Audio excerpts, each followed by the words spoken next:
The courtroom buzzed with a low hum of murmurs and shuffling papers as people found their seats, the heavy oak doors swinging shut behind them with a final thud.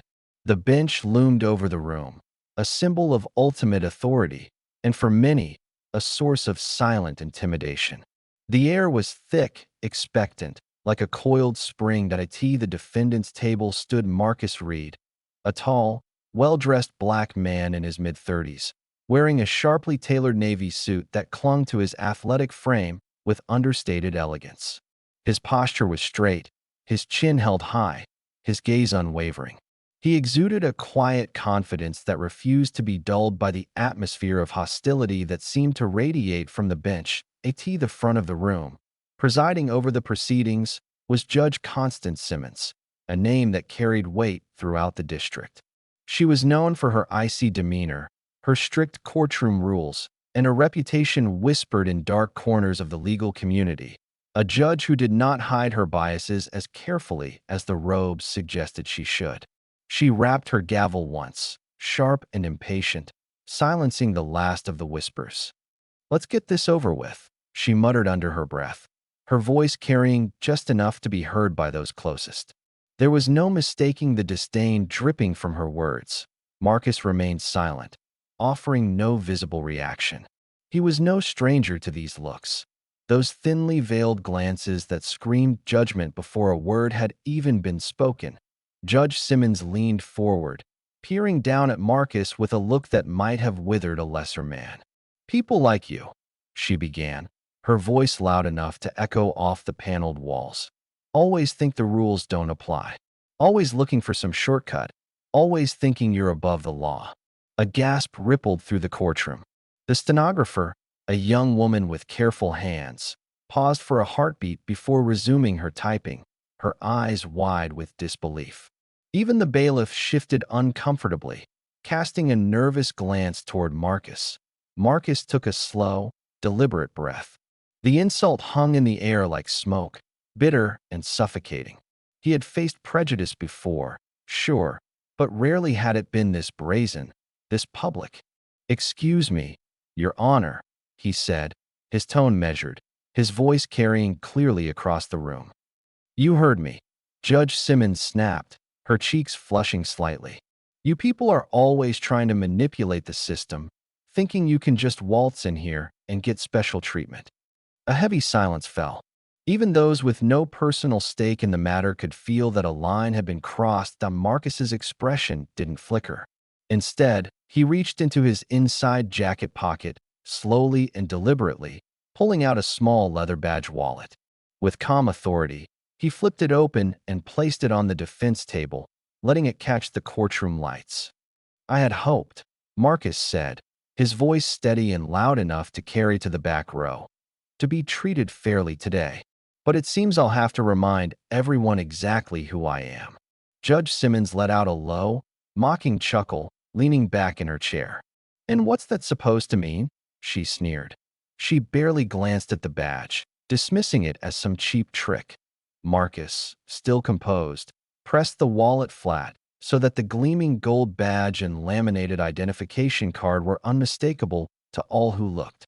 "I'm Special Agent Marcus Reed," he said, his voice slicing through the thick tension, "with the Federal Bureau of Investigation."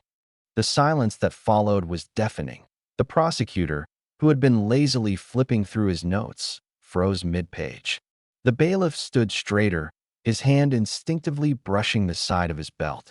Spectators leaned forward, whispering among themselves. Judge Simmons's smirk faltered for the first time, though she quickly masked it with a dismissive snort. "Nice try," she said, rolling her eyes. "You expect me to believe that flashing a fake badge is going to save you?"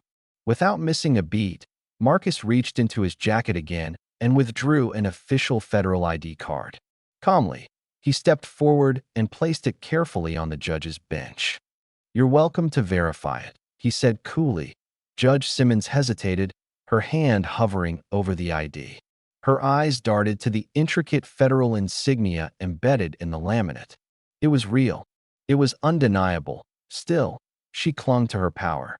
"Even if that were true," she said, her voice tightening, You're standing here as a defendant. It doesn't change anything. Marcus tilted his head slightly.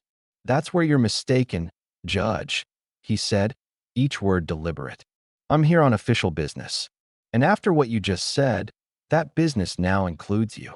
A collective gasp erupted from the crowd. Judge Simmons's composure cracked. She gripped the edge of her bench as if steadying herself against the world tilting beneath her.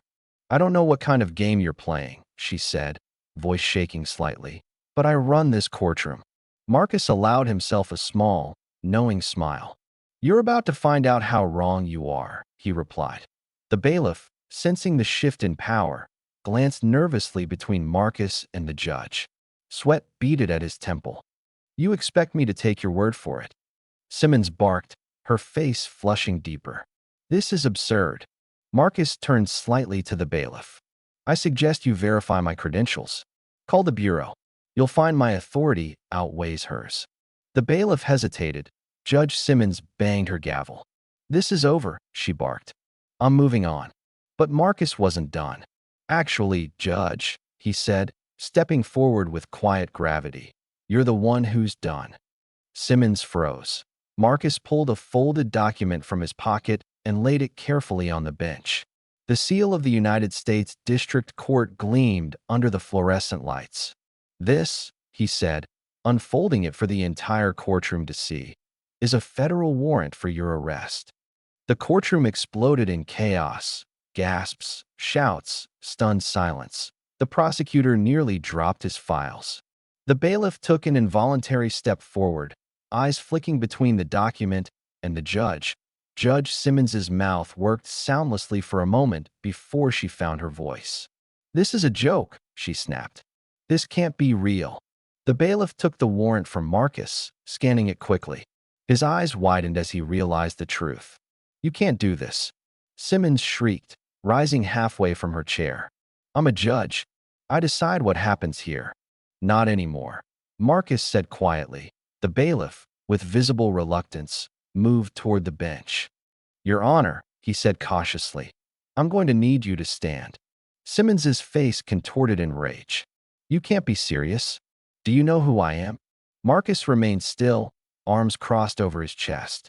Everyone in this room knows exactly who you are, he said.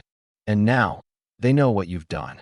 The bailiff hesitated for a second longer, then stepped forward that a ripple of anticipation rolled through the room. This isn't happening, Simmons whispered, shaking her head. She gripped the bench like it could save her, but the truth was already consuming her. You think you've won. She spat at Marcus as the bailiff gently but firmly pulled her hands behind her back. This is a mistake. I'll be back. Marcus didn't flinch. Your corruption ends today. The metallic click of the handcuffs echoed off the marble walls. The murmurs in the gallery grew louder, some in shock, others in satisfaction. No one moved to help her. No one dared. You have no right, she hissed, struggling against the cuffs. Marcus stepped closer, his voice low and resolute. You abused your power for far too long. Today, justice is finally being served. The substitute judge, hastily brought in after the arrest, wasted no time. Given the circumstances, the prosecutor said stiffly, the defense moves to dismiss this case immediately. The substitute judge nodded once. Case dismissed. Marcus turned, buttoning his jacket as he strode out of the courtroom. Behind him, applause erupted. Not wild and raucous, but steady, deliberate, like a final gavel striking down on a system that had failed for too long. Marcus didn't look back. He didn't have to. Justice was already behind him, walking out the door by his side.